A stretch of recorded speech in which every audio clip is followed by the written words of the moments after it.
교회사 설교 11번째가 되겠습니다. 먼저 이제 지난 시간에 한 얘기 잠깐 복습을 좀 하면요. 클레오파트라 얘기를 했었었죠. 그 뭐 철학자이자 신학자이자 수학자이자 물리학자인 파스칼이 너무나도 유명한 명언을 남겼습니다.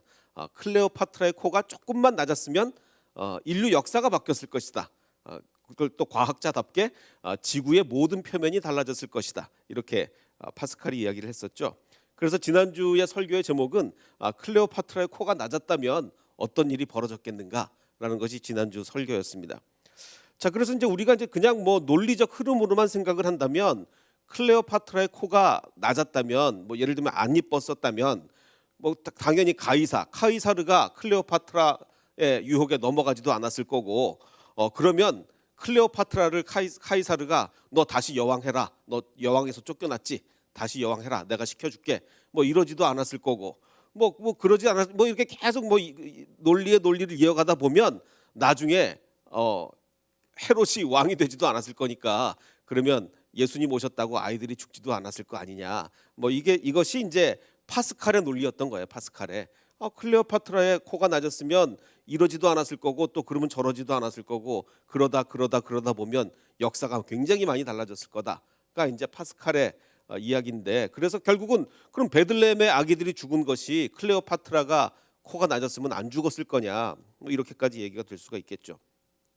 그런데 지난번에 말씀드린 것처럼 세상 사람들은 클레오파트라가 예뻤다, 이게 원인이고, 결과는 이래 가서 보면 결국 어디까지 결과가 이어지느냐, 베들레헴에서 아이들이 많이 죽은 것까지 이어지는데, 이건 세상적 논리고 우리 성경적 진리는 뭡니까? 이것이 다 하나님의 섭니다. 즉 각각 별개의 사건인 거예요. 별개의 사건. 그냥 클레오파트라가 코가 높았던 거고, 그리고 베들레헴에서 아이들이 죽은 건 성경의 예언에 의해서 그렇게 된 겁니다. 다 구약 성경에 이미 다 예언이 돼 있어요.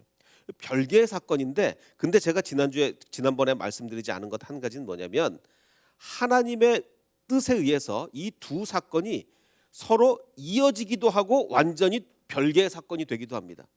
하나님의 뜻에 의해서 이것이 결국 두 사건이 이어지기도 해요. 그런데 또 하나님의 뜻에 의해서 완전히 별개의 사건이 되기도 합니다. 이것이 중요한 것이죠. 그래서 모든 것이 다 하나님의 뜻이다. 그래서 우리가 지나간 일을 후회할 필요도 없고, 그때 그런 일이 없었으면, 내가 그때 그 사람 안 만났으면, 이렇게 생각할 필요도 없어요.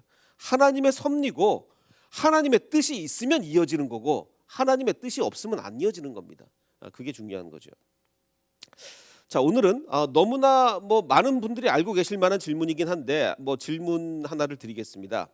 그 제자들이 이제 153마리라는 엄청난 많은 물고기를 잡았는데, 그 잡은 장소가 어디였습니까? 예수님께서 부활하신 후에 디베랴 호수에서 제자들에게, 물고기를 잡고 있던 제자들에게 디베랴 호수에서 나타나셨습니다. 그 디베랴 호수가 어디냐면, 갈릴리가 호수가 이렇게 있으면 곰 발바닥처럼 생겼죠. 바로 여기입니다. 디베랴가 도시예요. 원래는 호수 이름이 아니고, 디베랴는 호수 이름이 아니고 도시 이름입니다.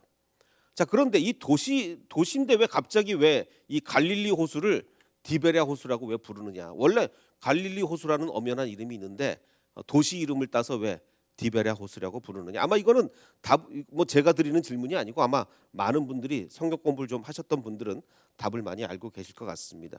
그래도 일단 오늘 좀 보겠습니다.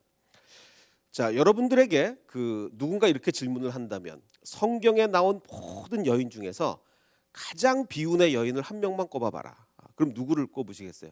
성경에 나온 여인 중에 정말 비운의 여인, 누구를 꼽으시겠습니까? 룻기를 보면 사사시대의 일이었죠. 사사시대에 그 땅에 이제 큰 흉년이 들었습니다. 자, 그래서 이제 베들레헴에 살던 어떤 사람이 그의 아내 나오미죠. 나오미와 두 아들을 데리고 어디로 갑니까? 모압 땅으로 갑니다. 도저히 여기 못 살겠다. 그리고 이제 모압 땅에 가게 됩니다. 자, 여기까지는 주어가 누구냐면 베들레헴에 사는 어떤 사람, 어떤 남자예요. 그 남자가 아내 나오미를 데리고 갑니다. 그런데 이제 모압 땅에서는 이제 주어가 바뀝니다. 나오미의 남편 엘리멜렉이 죽었습니다. 이제는 나오미가 주어예요. 자, 남편 죽었어요. 자, 근데 거기서 거주한 지 10년쯤에 이제 또 누가 죽냐면 그의 두 아들이 다 죽고 맙니다. 그리고 이제 이 여인은 자, 남편 죽었죠. 두 아들 죽었죠. 이제 이 여인은 자, 두 아들과 남편의 뒤에 남았다라는 게 약간 뉘앙스적으로 뭘 의미합니까? 아니 같이 죽어야 되는데 안 죽었다 이런 느낌이에요. 느낌상. 옛날에는 그랬잖아요. 그래서 우리나라 말에도 미망인이라는 말이 있잖아요. 미망인인 뜻이 뭐죠? 남편이 죽었는데 여자는 아직 안 죽었다는 이건 아주 안 좋은 의미죠. 딱 그런 의미예요. 지금 아니 지금 남편 죽고 아들이 다 죽었는데 이 여자 혼자 남아 아직 안 죽고 남았네. 뭐 이런 의미. 아주 안 좋은 그때 당시의 문화적 풍습으로 그때 당시의 풍습으로 기록된 내용입니다. 자 그런데 그래서 이제 이 나오미가 이 처절한 마음을 안고 베들레헴으로 고향으로 다시 돌아오게 되죠. 자 그래서 베들레헴 성에 이르게 될 때 온 성읍이 그로 말미암아 떠들썩합니다. 야 나오미가 돌아왔어. 나오미가 이가 저 여자가 나오미잖아. 나오미 맞아? 뭐 이러면서 왜 이렇게 상했어? 뭐 이러면서 계속 이러는 거예요. 자 그러자 이 나오미가 나를 나오미라고 부르지 말고 나를 마라라는 거는 괴롭다 쓰다 뭐 이런 뜻이죠. 나를 마라라고 불러라. 이는 전능자가 나를 심히 괴롭게 했다. 이거보다 더 괴로울 수가 어디 있느냐. 남편과 아이들이 다 죽었으니 이거보다 더 괴로운 일이 어디 있겠느냐. 자 그러면서 내가 원래 나갈 때는 그래도 어느 정도 우리 집안이 괜찮았는데 풍족하게 나갔는데 여호와께서 내게 비어 돌아오게 하셨다라고 이야기하면서 여호와께서 나를 징벌하셨고 전능자가 나를 괴롭게 했다. 이렇게 전능하신 하나님이 나를 괴롭게 하는데 내가 뭐 어떡하겠느냐. 너희가 어찌 나를 나오미라고 부르냐. 나를 이제 마라라고 불러라. 이렇게 얘기를 합니다. 정말 비운의 여인. 이렇게 비극적인 일이 어디 있겠습니까? 자 그런데 중요한 것은 자 전능자가 나를 괴롭게 했다. 하나님이 나를 이렇게 만드셨다. 이제 나는 틀렸다라고 얘기하는데 이 나오미의 말은 반은 맞고 반은 틀렸습니다. 하나님이 이렇게 하셨다까지는 맞을지 몰라요. 네 맞는 것 같아요. 뭐 하나님이 뭐 허락을 하셨으니까 뭐 사탄이 그렇게 하려고 그래도 하나님이 허락을 하셨으니까 그렇게 됐겠죠. 자 그런데 반은 맞았는데 뭐가 틀렸느냐? 아직 이 여인의 이야기가 하나님의 역사가 아직 끝나지 않았다는 거예요. 괴로웠다까지는 맞습니다. 도대체 이렇게 비운의 여인이 어디 있겠는가까지는 맞습니다. 그런데 중요한 것은 아직 하나님의 역사가 끝나지 않았다는 거죠. 아직 이야기가 진행이 될 거란 얘기입니다. 자 그럼 한번 보겠습니다. 자 성경에서 가장 비운의 여인은 지금 이 나오미라고 할 수가 있겠는데 그러면 로마 역사상 가장 비운의 여인은 누구겠는가? 로마 역사상 가장 비운의 여인은 한 명을 꼽아라. 그러면 아마 많은 역사학자들이 뭐 공통적으로 이 여인을 뽑을 겁니다. 이 아우구스투스 로마의 첫 번째 황제 그 첫 번째 황제인 아우구스투스의 딸 줄리아가 되겠죠. 영어식 발음은 율리아를 거의 대부분 다 뽑을 거예요. 자 그러면 이 율리아가 불행했던 원인 바로 이 여인인데 그 남아있는 흉상이 코가 깨져 있어서 안 그래도 불행한 여인인데 이거 코가 깨진 흉상밖에 없으니까 이게 더 불행해 보여요. 자 그럼 도대체 이 여인이 왜 이렇게 그 비운의 여인이 되었는가? 그 이유가 있습니다. 왜냐하면 그의 아버지였던 이제 아우구스투스가 뭐에 아주 집착을 했어요. 정말 뭐 거의 병적으로 집착을 했습니다. 뭐에 집착을 했냐면 내 후계자는 무조건 내 혈육이 후계자가 돼야 된다. 혈육. 자, 왜 그랬겠습니까? 뭐 여러 가지 이유가 있을 수 있겠는데 그 이전까지는 로마가 공화정이었죠. 왕이 없고 원로원이 다스리는 공화정이었습니다. 그런데 이제 카이사르가 처음으로 왕 같은 사람으로 등장을 뭐 공식 왕은 아니었습니다. 카이사르는 왕 같은 사람으로 등장했고 드디어 이제 그 밑에 아우구스투스부터 첫 번째 왕이 된 건데 이제 첫 번째 왕이 되었으니 이제는 왕위를 굳건히 하려면 어떻게 됩니까? 그 세습을 해야 되잖아요. 그래야 왕이 되잖아요. 자기 아들한테 주든지 하여간 피가 섞인 사람한테 물려줘야 그게 왕이 되는 거지. 뭐 또 왕을 뭐 투표로 뽑고 이래서는 그게 왕이 되는 게 아니거든요. 그래서 아마 이제 거기를 그래서 집착을 했던 것 같아요. 무조건 내 혈육이 내 후계자가 돼야 된다. 그래서 혈육에 의한 승계를 확보하기 위해서 정말 온 힘을 여기다가 쏟습니다. 왜냐하면 뭐 아들이 많고 그러면 이제 뭐가 문제겠어요. 이제 그러지 않아서 문제인데 자, 이 아우구스투스가 이렇게 되게 멋있어 보이지 않습니까? 그리고 뭐 실제로 엄청난 뭐 영향력을 끼쳤기 때문에 여자들 눈에는 멋있어 보일 수도 있겠는데, 혹시 우리 여성분들 중에 나쁜 남자 좋아하시는 분 계십니까? 이 남자들은 나쁜 여자를 좋아한다는 걸 들어본 적이 없는데, 이 여자들은 이상하게 이 나쁜 남자를 좋아한단 말이죠.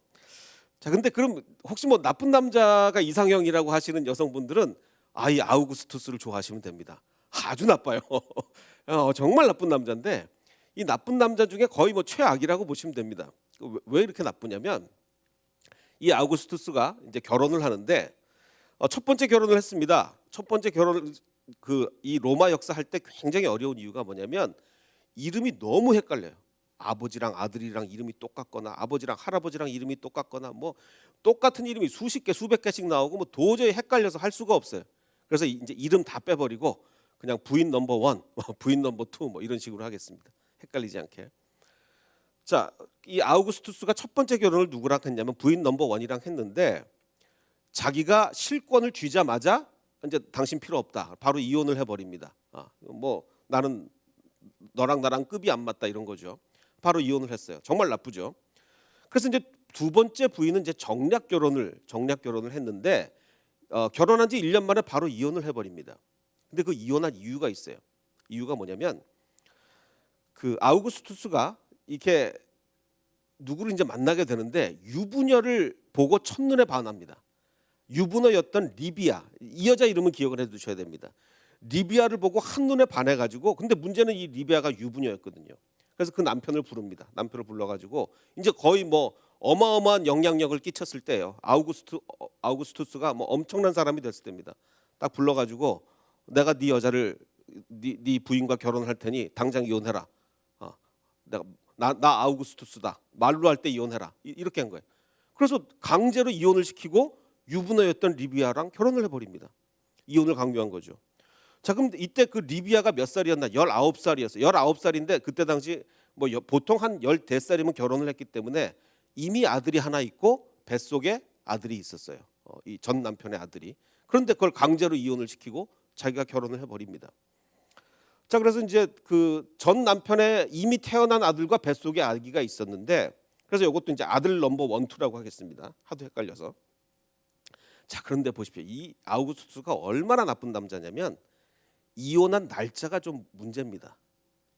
자기 부인과 이혼을, 지금 그 부인 넘버 투와 이혼을 하고 유부녀를 뺏어서 결혼을 하는데, 부인 넘버 투와 이혼한 날짜가 언제냐면, 부인 넘버 투가 딸을 낳은 그 딸이 태어난 날, 자기 친딸이 태어난 날 이혼을 하고 유부녀를 뺏어오는 거예요. 얼마나 나쁩니까?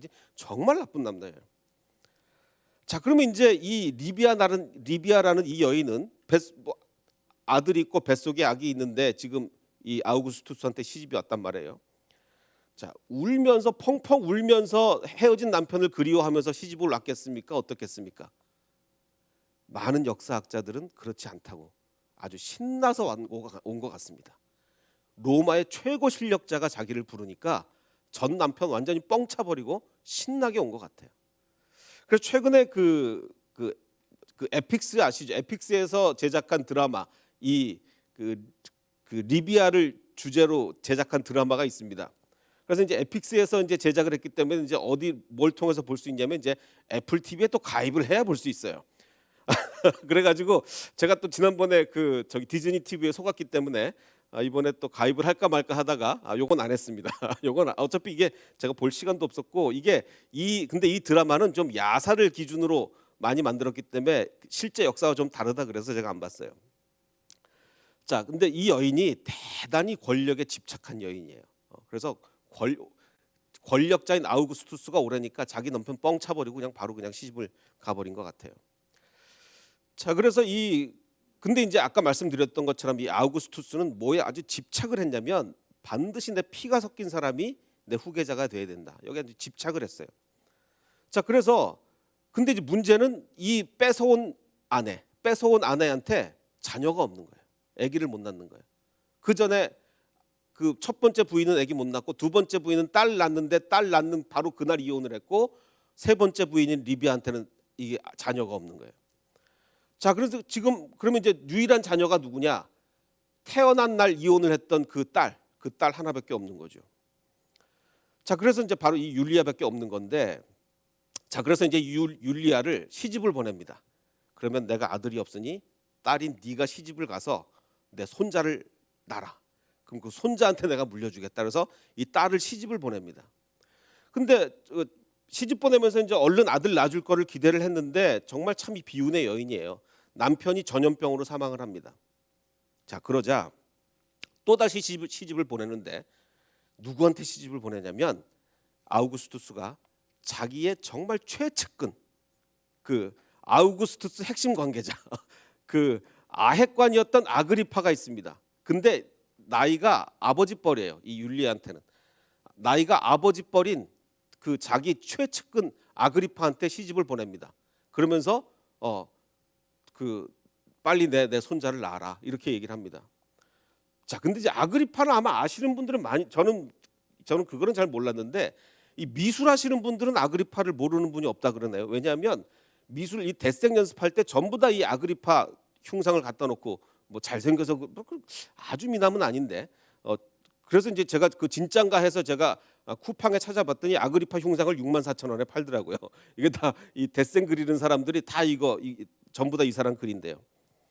자, 근데 이제 그럼 율리아가 이제 또 강제로 자기 아버지 나이 버린 아그리파랑 강제 결혼을 했는데 23살인가 차이가 납니다.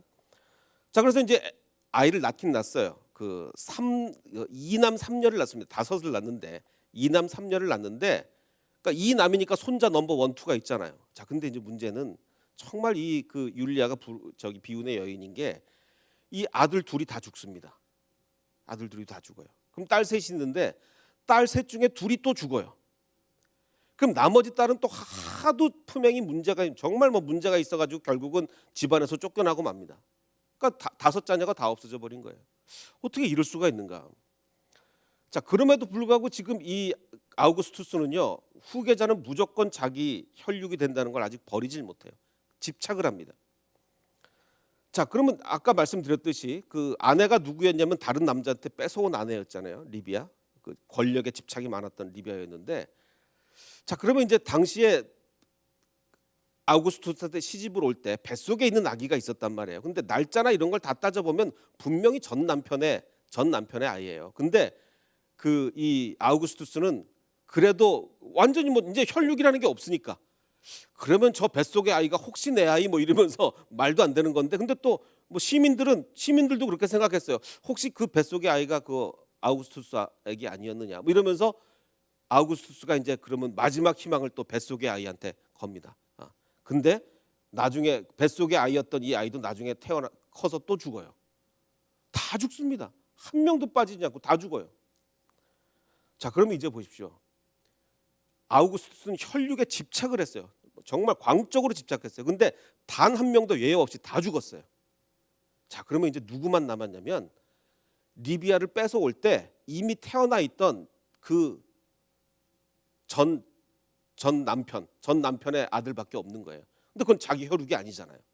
그래서 이 아우구스투스는 다른 사람은 몰라도 이 사람만은 후계자로 생각을 안 해서 자기 피가 아니니까. 자, 그래서 근데 그 아들 넘버 원의 이름이 뭐였냐? 아들 넘버 원의 이름이 티베리우스입니다.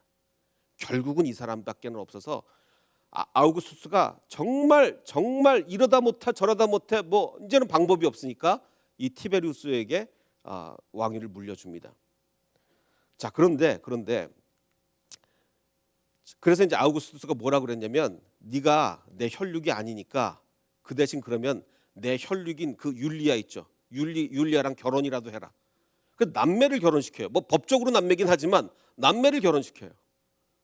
그러면 그 대신 근데 이제 문제는 뭐냐면 이 티베리우스가 그 당시에 정말 사랑했던 아내가 있어요. 이때 당시 로마의 권력자들은 전부 다 연애 결혼 아니고 다 정략 결혼인데 이 사람은 특이하게 연애 결혼을 했어요. 그래서 그 아내를 굉장히 사랑했다 그래요. 근데 그렇게 사랑했던 아내랑 강제 이혼을 시키고 율리아랑 결혼을 시킵니다. 정말 아우구스투스 나쁘지 않습니까? 정말 나빠요. 자, 근데 그럼 이 티베리우스가 도대체 누구냐? 성경에 나옵니다. 이 티베리우스가 예수님께 이 사람들이 와서 그 세금을 바쳐야 됩니까? 라고 묻자 예수님이 뭐라고 말씀하시죠? 동전 갖고 와봐라 라고 하면서 그 동전을 딱 보면서 이 동전에 누가 그려져 있냐? 이 동전의 그림에 티베리우스 황제가 그려져 있는 거예요. 그래서 가이사의 것은 가이사에게, 하나님의 것은 하나님께 바쳐라라고 할 때 이 가이사가 누굽니까? 지금 이 티베리우스예요. 티베리우스, 로마의 두 번째 황제. 자, 그래서 이 티베리우스는 로마의 두 번째 황제라서 재위 기간이 AD 14년부터 37년이었기 때문에 예수님께서 공생의 기간을 하실 때, 공생애를 하실 때 로마의 황제가 바로 이 티베리우스예요. 그래서 그때 당시에 가이사 그러면 이 티베리우스입니다. 그리고 이 티베리우스가 나중에 그 예수님을 십자가에 못 박은 빌라도도 이 사람이 임명한 거예요. 빌라도도 티베리우스가 너 가서 유대에 총독해라라고 해서 임명을 한 거죠. 자, 그럼 제가 아까 드렸던 질문, 뭐 아시는 분 많이 계시지만 이 질문은 갈릴리 호수를 왜 이 디베랴 호수라고 하느냐? 도시 이름인데 이 도시가 어떤 도시냐면 엄청나게 그 큰 도시였습니다. 그 디베랴, 티베리아스라고 영어로 읽죠. 그 이 도시를 만든 사람이 누구냐면 헤롯 대왕의 아들 헤롯 안티파스가 AD 18년경부터 짓기 시작한 겁니다. 그러면 왜 이름을 티베리아스라고 지었느냐? 지금 로마 황제 순서를 보면 카이사르 황제는 아니었지만 왕 같았죠. 그 다음에 아우구스투스가 첫 번째 황제였고 두 번째가 지금 이 티베리우스, 세 번째 칼리굴라, 네 번째 클라디우스, 그 다음에 우리가 잘 아는 네로 황제가 이렇게 나오는데 티베리우스에게 헌정하는 도시예요. 이 헤롯 안티파스가 내가 이 황제한테 좀 아부를 좀 해야 되겠다. 이 도시 이름을 도시를 기가 막히게 지어서 황제 이름을 붙여가지고 황제한테 좀 아부를 해야 되겠다라고 해가지고 티베리우스의 이름을 따서 티베리아스라고 이렇게 이름을 붙인 거예요. 근데 이 도시가 이제 워낙 나중에 발달하다 보니까 사람들이 갈릴리 호숫가에 있는 도시인데 도시가 너무 커지다 보니까 나중에 사람들이 그냥 갈릴리 호수도 그냥 그 디베랴 호수 이렇게 이름을 붙이게 된 거죠. 자, 근데 이제 재밌는 거는 이게 이제 재개발한 도시다 보니까 어떤 땅을 재개발을 했느냐? 공동묘지였던 땅을 재개발을 했어요. 그리고 도시를 세웠어요. 근데 이게 뭐 로마 사람들한테는 아무 문제 없죠. 그냥 뭐 공동묘지 재개발해서 도시 세워서 아무 문제 없는데 유대인들한테는 율법적으로 문제가 있었던 거예요. 유대인들은 이 죽은 시신을 율법적으로 부정하다고 하잖아요. 그래서 이 디베랴에는 신앙 좋은 유대인들은 거의 살지 않았습니다. 이거 율법적으로 부정한 땅이라고 그래서 신앙 좋은 유대인들은 거의 살지 않았고 이제 그 이방인들이 많이 이렇게 모여 살고 뭐 그랬다고 합니다. 자, 이게 이제 디베랴라는 도시였는데, 자, 그럼 다시 한번 보겠습니다. 이 권력욕이 대단했던 리비아라는 여인, 그리고 그 여인을 다른 남편에게 뺏어온 아우구스투스. 자, 근데 제가 아까 말씀드렸듯이 아까 그 비운의 여인, 정말 그 아우구스투스의 그 비운의 딸 율리아, 모든 사람이 다 죽었잖아요. 어떻게 이렇게 다 죽을 수가 있지? 자, 그래서 이제 그 세상 사람들은 이게 정사는 아니고 야사인데 이렇게 생각하는 학자들도 있어요. 이 권력 욕심이 대단한 리비아가 자기 아들 티베리우스를 왕시키려고 다 죽였다. 다 독살을 하고 심지어는 아우구스투스까지도 이 여자가 죽였다라는 뭐 그런 뭐 야사가 있긴 한데 그건 모릅니다. 그건 뭐 야사고. 자, 분명한 사실은 뭐냐면 혈육을 후계자로 삼으려고 했던 아우구스투스의 모든 노력이 실패했다는 거예요. 자, 아우구스투스 하면 뭡니까? 세계 최고 권력자예요. 정말 세계 넘버 원입니다.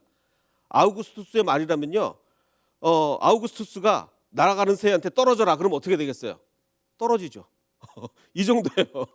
정말 뭐 날아가는 새도 떨어질 정도로 아우구스투스는 세계 최고의 권력자예요. 그런데 뭐가 안 됩니까? 자기가 가장 바랬던 게 뭐냐면 자기 혈육이 후계자가 되는 거예요. 세계 최고의 권력자가 가장 바랬던 게 안 되는 거예요.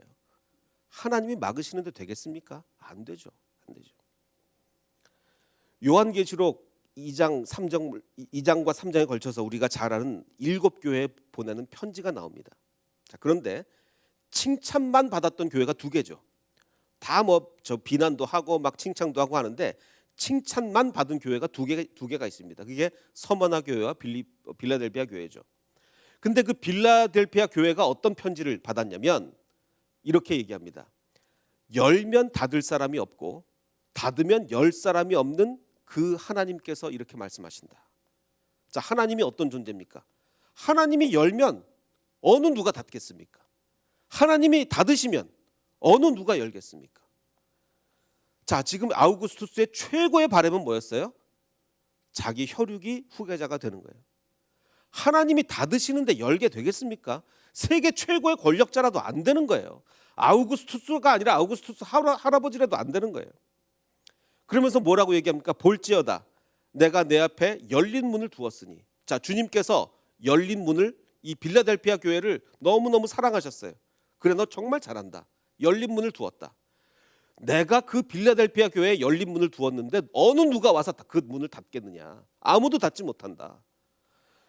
내가 너의 행위를 정말 열심히 한 걸 잘 아니까, 더군다나 너는 네가 능력이 많아서 그렇게 잘한 것도 아니고 빌라델피아 교회는 정말 능력이 없는 교회였어요. 정말 별 볼 일 없는, 세상 사람들이 볼 때는 별 볼 일 없는 교회였어요.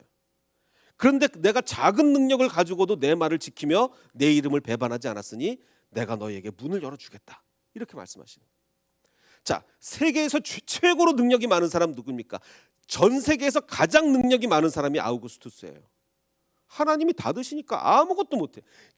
자기가 제일 바라던 거 못해요. 그런데 이렇게 작은 능력, 아무 능력도 없는 이 빌라델피아 교회가 하나님이 내가 너한테 문을 열어주었으니 어느 누가 닫을 수가 있겠는가? 주님께서 이렇게 말씀하시는 거예요. 당시 로마 사람들은 아우구스투스야말로 신이라고 아우구스투스야말로 그가 열면 닫을 사람이 없고 그가 닫으면 열 사람이 없다라고 그 당시 사람들은 생각했지만 더군다나 그를 신이라고 생각했지만 정말 참된 신은 바로 하나님이셨던 거죠. 이거를 하나님은요 역사를 통해서 이렇게 보여주시는 거예요.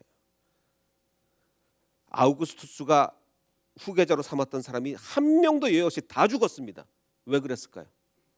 하나님이 보여주시는 거죠. 역사를 움직이는 사람이 누군지 아느냐? 아우구스투스가 바란다고 되는 줄 아느냐? 나 하나님이 주장한다 라는 걸 보여주시기 위해서 아우구스투스가 후계자로 점 찍었던 사람은 다 죽었던 거예요. 한 사람도 예외, 어떻게 이렇게 죽을 수가 있겠습니까? 그래서 아우구스투스가 정말 얘만은 절대로 아니다 라고 했던 그 티베리우스가 결국 후계자가 되고 마는 거죠. 자, 아까 그 비운의 여인 율리아를 한번 보겠습니다. 정말 비운의 여인이죠. 자기가 깐나네기로 태어난 날, 응애하고 태어난 날 아버지가 엄마를 버렸어요. 그리고 이제 결혼했는데 첫 번째 남편이 질병으로 사망합니다. 그래서 아버지가 두 번째로 강제로 결혼시켰는데 자기 아버지 친구 아그리빠랑, 이 나이 많은 아그리빠랑 결혼했어요. 근데 아그리빠 죽었죠. 자기가 낳은 두 아들도 다 죽었어요. 그래서 결국은 아버지가 이제 어떻게까지 이런 망측한 행동을 하냐면 법적인 남매인 티베리우스랑 결혼을 하라고 합니다. 자, 이거 정상적으로 이 여인이 이런 삶을 살아가면서 정상적으로 살 수가 있겠습니까? 어느 누가 정상적으로 살겠어요? 그래서 거의 미쳐버립니다. 그래서 이 충격으로 이 여인가 굉장히 나중에 문란해져요. 정말 그렇죠. 어떻게 제정신으로 살아가겠어요? 그래서 결국은 이 당시에 이제 간통죄가 있었는데, 우리나라는 폐지됐는데 이 당시에 간통죄가 있었습니다. 그래서 결국은 이 법에 의해서 외딴 섬으로 유배가 보내져서 거기서 굶어 죽었다는 얘기가 있습니다. 정말 비참하죠. 자, 근데 율리아의 삶은 이렇게 끝나고 말았어요. 율리아의 삶은 이렇게 끝났습니다. 자, 그런데 제가 아까 말씀드린 것처럼 성경에서 가장 비운의 여인 누구라고요? 성경에서 나오미죠. 자, 그런데 나오미는요 아직 끝나지 않았어요. 율리아의 삶은 여기서 이렇게 비참하게 끝났는데 나오미는 아직 끝나지 않았다고요. 자, 티베리우스 황제 볼까요? 친아버지가 아우구스투스에게, 그 친아버지는 그 티베리우스가 아까 그 리비아의 아들이잖아요. 리비아 아들인데 아우구스투스라는 사람이 떡 나타나더니 니네 엄마 내놔라. 이때는 깐난애기였지만 아버지랑 이혼하고 니네 엄마 내놔라. 그래서 자기 엄마를 뺏어가 버렸어요. 그리고 자기 친아버지가 그래서 화병으로 뭐 로마 기록에는 화병이란 말이 없으니까 뭐 근데 결국은 화병으로 죽었어요. 화병으로. 얼마나 화가 나겠어요. 아니 아우구스투스 저 사람은 우리 엄마를 뺏어가더니 결국 아버지도 화병으로 죽게 만들고 엄마는 아예 그냥 신나가지고 아우구스투스한테 시집가 버리고 뭐 이 사람도 제정신일 수가 없죠. 그래서 또 아우구스투스는 자기만 빼고 다 후계자를 삼으려고 그러고 제정신으로 살 수가 없어요. 모든 후보들이 죽자 할 수 없어서 자기를 이제 왕으로 세우게 되는데 아까도 얘기했지만 그래서 결국은 사랑하는 부인하고 강제 이혼 당하고 율리아랑 결혼하게 되고 정말 이 티베리우스도요 제정신으로 살아갈 수가 없어요. 그리고 결국 이제 정상이 아닌 그 율리아와 결혼을 하게 돼서 율리아는 방탕하게 생활하고 막 난리가 나는 거죠. 자 그래서 이 티베리우스가 나중에 대인기피증에 걸립니다. 사람이 싫다는 거예요. 사람이. 그래서 어떻게 했냐면 로마의 황제가 섬으로 도망을 가요. 나 사람 싫어. 나 아무도 만나기 싫어. 이러면서 섬으로 도망을 가가지고 서면으로 정치합니다. 편지가 오면 편지 읽어보고 사인하고 편지 보내고 서면 정치를 해요. 요즘 같은 뭐 줌으로 하겠는데 줌도 없었죠. 정말 불행하죠. 자 이렇게 참 불행한 이야기들이 있는데 성경은 아닙니다. 룻기는 아직 안 끝났어요. 아직 끝나지 않은 나오미의 이야기가 있습니다. 처음에는 베들레헴으로 돌아올 때는 어땠어요? 여호와께서 나를 벌하셨고 내가 이토록 비참하다. 내 이름을 부르지도 말아라. 이렇게까지 비참했던 여인이 어떻게 됩니까? 이제 보아스가 룻을 아내로 맞이하고 그리고 하나님께서 태를 열어주셔서 여호와께서 그에게 임신하게 하심으로 그가 아들을 낳게 됩니다. 그러자 여인들이 나오미에게 뭐라고 얘기합니다. 찬송할지로다. 여호와께서 오늘 내게 기업 물을 자를 허락하셨구나. 이제 나오미는 완전히 달라진 거예요. 룻기의 시작과 룻기의 끝은 완전히 달라졌습니다. 그러나 로마 역사의 율리아는 그냥 그리고 끝나버렸어요. 티베리우스도 로마의 황제였지만 불행하게 끝나버렸어요. 근데 성경은 그렇지 않죠. 하나님이 우리와 함께 하시면 절대로 불행으로 끝나지 않습니다. 혹시 지금 불행 가운데 있는 분이 있습니까? 혹시 하나님이 왜 나를 이렇게 닫으셨는가? 왜 내 앞길을 닫으셨는가? 라고 하시는 분 계십니까? 네, 하나님은 때로는 일정 기간 닫으실 때가 있어요. 일정 기간 길을 열어주시지 않을 때가 있어요. 그러나 그 시기가 지나면 하나님께서 반드시 문을 열어주신다는 겁니다. 이게 우리에게 다른 거예요.